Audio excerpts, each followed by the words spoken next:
십자가형을 치르기 전에 채찍을 맞죠. 40대 채찍을 맞습니다. 39대죠. 그 채찍 끝에 이제 납덩어리, 뼈조각 이렇게 달리기 때문에 그 거대 문헌 보면요. 그 맞으면 내장이 튀어나옵니다. 한 대 맞으면. 눈 맞으면 눈알 튀어나와요. 뼈 부러지고 그럽니다. 그러니까 39대 맞으면 거의 사람이 형체가 뭉그러져요. 그렇게 영화를 만들 때, 영화로 만든다면 그런 모습이어야 된다. 여러분들이 보는 이 부분보다 훨씬 더 십자가 잔인합니다. 그러니까 우리가 십자가에서 내가 그리스도와 함께 죽는다는 것은 얼마나 처절한 전투일까? 내 안의 전쟁일까? 이건 그냥 단순하게 죽자 이런 마음 가지고 되는 문제가 아닙니다. 처절한 싸움이에요. 예수님 말씀하신 것처럼 네가 십자가를 지고 나를 따라오라. 쉬운 일이 아닙니다. 그러므로 십자가에서 자신이 죽어서 구원받는 것은요. 그래서 구원은 섰습니다. 마태복음 7장 좁은 문으로 들어가라. 멸망으로 인도하는 문은 크고 그 길이 넓어 그리로 들어가는 자가 많고 생명으로 인도하는 문은 저 길이 좁고 길이 협착하여 찾는 이가 적음이라. 협착하다. 협착이라는 들립보가 이 들립보라는 단어는 고난이라는 뜻입니다. 고난. 우리 성경에 고난, 그리스도와 함께 고난을 받으라. 그때 쓰는 단어가 들립보입니다. 협착하다는 것은 길이 좁고 고난이라는 거예요. 고난이란 들립보 봅시다. 이것은 위에서 뭐가 억누르는 거, 그리고 고통을 가하는 거, 박해하다라는 뜻이 들어있잖아요. 박해를 받다, 고통으로 누르다, 그리고 억누르다, 그런 뜻을 가지고 있는데, 구원이라는 생명의 문으로 들어가는 것은 이처럼 그 길이 고난의 길입니다. 고난의 길이. 이건 시대적으로 믿음을 가지고 있기 때문에 고난을 받는 이 박해, 맨 마지막에 나와 있는 박해라는 단어 되지만은 시대가 박해 시대를 우리가 살지는 않았잖아요. 그죠? 지금 이 시대에 살고 있는 사람은 그래도 가장 편안한 시대를 저희가 살고 있습니다.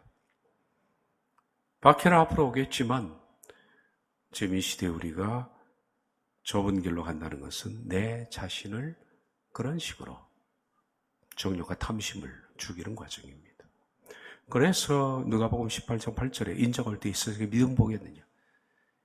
이런 믿음을 가지고 있는 사람이 적다. 이게 믿음이죠. 믿음이라는 거예요. 자기를 죽이는 게 믿음이에요. 이 내적 전쟁이라는 것은 참 쉽지가 않은 전쟁입니다. 그런데 마태복음 7장에 보는 것처럼 찾는 이가 적다. 이제 누가 이 길을 좋아하겠습니까? 그 길은 좁고, 여기 좁고라는 단어는 제가 써오지를 않았죠. 좁고라는 단어는 어떤 뜻이냐면 암벽 등반할 때 사람들이 타고 올라가는 거 뭡니까? 사이사이에 구멍이 났잖아요. 그지? 바위가 갈라진 그 조그마한 틈, 크레바스인데 크레바스에 손가락 넣고 이렇게 올라가잖아요. 그 단어예요. 이게. 그만큼 길을 올라가기 힘이 돼요. 좁다라는 단어. 협착은 박해고. 그래서 힘든 거예요. 자기를 죽여나가는 신앙은 소수입니다. 소수라는 사실이 두렵습니까? 소수입니다. 베드로전서 3장 20절에 방주에서 물로 말미암아 구원을 얻은 자가 몇 명뿐이니 겨우 8명입니다. 노아 홍수 당시에 지구 인구가 얼마나 됐을 것으로 생각합니까? 여러분들 몇 명 안 됐다고 생각하죠? 학자들이 20억 명이라고 추산합니다. 20억 명. 그것은 아담 때부터 아이들을 그런 식으로 낳았을 때 그 숫자까지 나올 수 있다고 그래요. 그 중에 8식구만 구원을 받았다는 거 잊지 말아야지. 200만 명이 출애굽을 했지만은 2명만이 가나안에 들어갔습니다.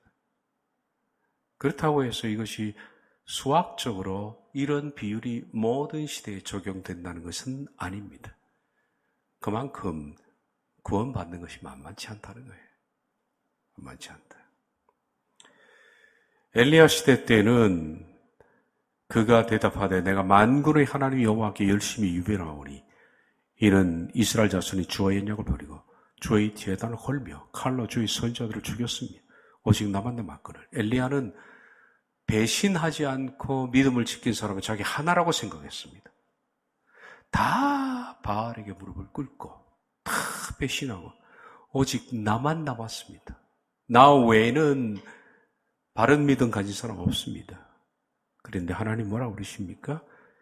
이스라엘 가운데 7,000명이 있다. 엘리야는 모르지만 구석구석에 숨겨놓은 신실한 사람이 있다. 이건 우리에게 희망이죠. 아까 200만 명 중에 2명, 이건 우리에게 절망입니다. 20억 명 가운데 8명, 이것도 우리에게 절망스럽습니다. 수가 중요한 게 아니라는 거예요.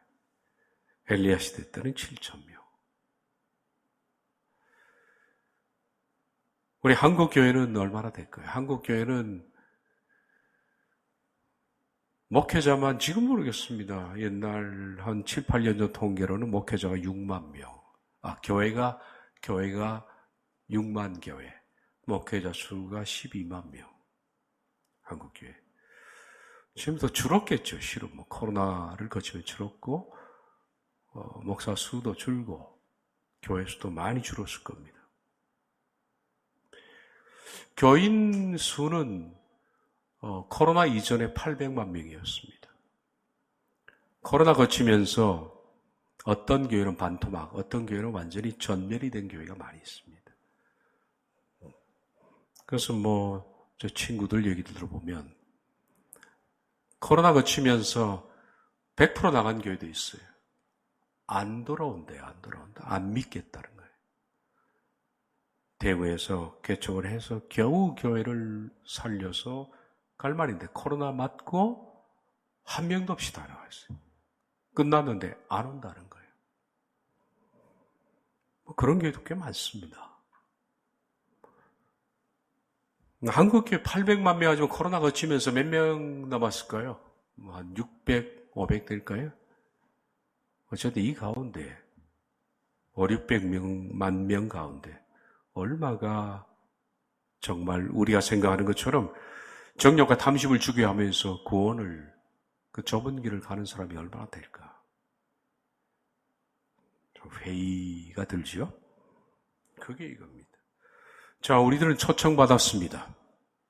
하나님의 나라에 저와 여러분 다 초청받았습니다.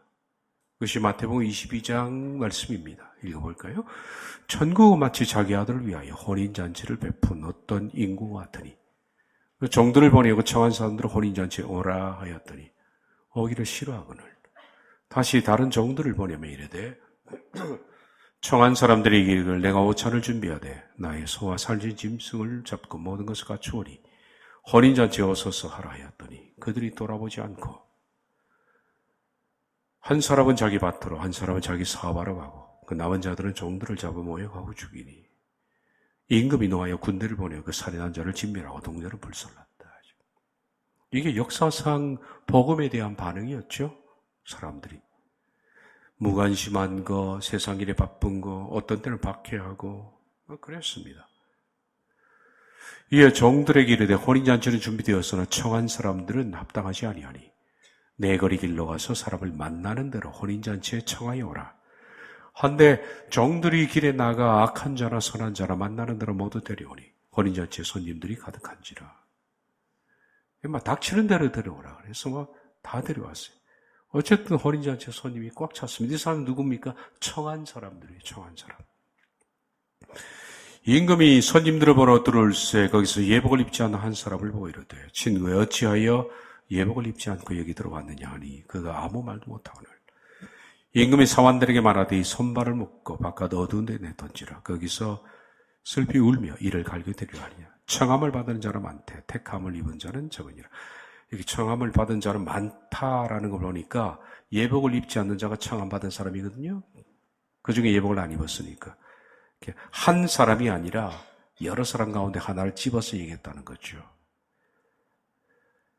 자, 청함을 받았는데 택함을 받은 사람은 적다. 지금 저와 여러분들은 저를 포함해서 다 청함을 받았습니다. 어느 날 우리가 인생을 살다가 우연히 직장 생활을 하다가 몸이 아프다가 혹은 삶에 어려운 일을 만나거나 인간관계에 고통을 겪거나 어떤 일들을 만나서 내 마음속에 하나님이 계실지 몰라라는 생각부터 시작을 했죠. 저도 그랬습니다. 하나님이 계실까? 계실지 몰라. 네. 저희 아버지가 돌아가신 뒤에 하나님 계실까? 계실지 몰라. 화단에 앉아서 혼자 그렇게 기도했습니다. 정말 계시나요? 다 우리 겪었던 과정이죠.